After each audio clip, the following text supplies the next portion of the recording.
సర్వై పాపన్న గౌడ్ జయంతి ఉత్సవాల్లో భాగంగా ఖమ్మం రూరల్ మండలం గొల్లపాడు గ్రామంలో కళ్ళగీత కార్మిక సంఘం అమర్ల యాతిలో కార్యక్రమాన్ని ఘనంగా నిర్వహించారు.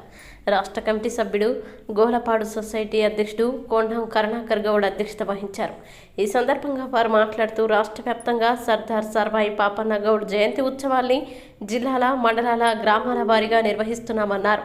కులంలో వెనుకబడిన వారికి చైతన్యనిచ్చి అన్ని విధాలుగా ముందుకు తీసుకువెళ్లేందుకు, చైతన్యవంతుల్ని చేసేందుకు రాజకీయాలకి అతీతంగా ముందుండాలని పిలుపునిచ్చారు. గత ప్రభుత్వ హయాంలో మన సమస్యలపై పెద్ద ఎత్తున సమావేశం ఏర్పాటు చేసి వినతి పత్రాలు అందజేసినట్లు తెలిపారు. తాడి చెట్లని సొసైటీ అనుమతి లేకుండా చెట్లని నరకవద్దన్నారు.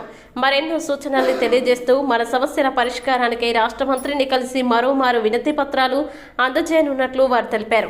ఈ కార్యక్రమానికి ముఖ్య అతిథిగా కళ్ళగీత కార్మిక సంఘం రాష్ట్ర ప్రధాన కార్యదర్శి బెల్లంకొండ వెంకటేశ్వర్లు, జిల్లా మాజీ ప్రధాన కార్యదర్శి మెరుగు సత్యనారాయణ, జిల్లా కార్యదర్శి గాలి అంజయ్య, జిల్లా కమిటీ సభ్యులు వెంకటేశ్వర్లు, పుల్లారావు, నాగేశ్వరరావు, కిసాన్ సెల్ జిల్లా అధ్యక్షుడు మొక్క శేఖర్ గౌడ్, సొసైటీ నెంబర్ గుండు శ్రీను, పెరకపల్లి సుదర్శన్, సంపేట శ్రీను, గుండు రమేష్, తాళపల్లి ఉపేందర్, తొండల రవి, గడ్డమీది వెంకటేశ్వర్లు, బోనేపల్లి సంగయ్య, తాళపల్లి సత్యనారాయణ, గడ్డమీద శ్రీను, తాళపల్లి సత్యనారాయణ, తొండల నాగయ్య, తాళపల్లి పెద్ద వెంకటేశ్వర్లు, తొండల రాములు, నాగేందర్, అశోక్, చింతకింది సంగయ్య, ఉపేందర్, సత్యం తదితరులు పాల్గొన్నారు.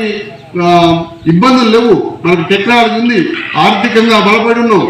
అందరినీ కూడా సమీకరణ చేసుకొని మనం ముందుకు పోవడానికి మన యూత్ ని కరుణాకర్ గారు దాంట్లో గతంలో మాజీ ఎంపీటీసీగా, అదే విధంగా మాజీ సర్పంచ్ గా ఉన్న వాళ్ళందరినీ కూడా జెడ్పీటీసీగా, ఎంపీపీగా, జిల్లా పరిషత్ చైర్మన్ గా ఆ విధంగా పోవడానికి మనందరం ఐక్యతగా, రాజకీయాలకు అతీతంగా మిగతా కులాలు కలుపుకొని ముందుకు పోవాలి. సర్దార్ సర్వై పాపన్న ఆ విధంగా పోయినప్పుడే సర్దార్ సర్వై పాపన్న ఆశయాలను తీసుకుపోతాం, అమలు చేసిన వాళ్ళం అవుతాం.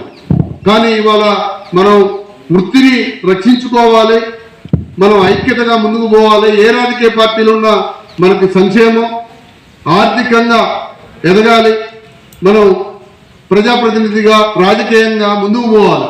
ఆ విధంగా ఈ 3 అంచనాల మీద మనం ముందుకు పోయినప్పుడే మనం పురోగతి సాధించినట్టు ఉంటాం.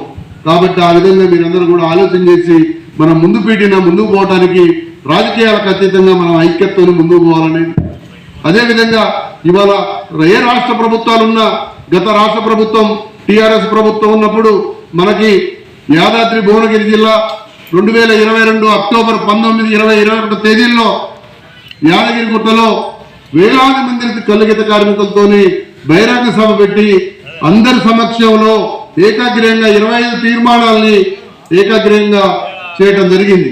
ముఖ్యంగా ఈ ఏకాగ్రయ తీర్మానాలు ఏంటి? నిత్యం మన కళ్ళగీత కార్మికులు ఎదుర్కొంటున్న సమస్యల మీద మనం పెద్ద ఎత్తున తీర్మానాలు చేసి రాష్ట్ర ప్రభుత్వం ముందు ఉంచడం జరిగింది. అక్కడ రాష్ట్ర ప్రభుత్వం ముందు ఉంచితే అప్పుడు మునుగోడు ఉప ఎన్నిక వచ్చింది.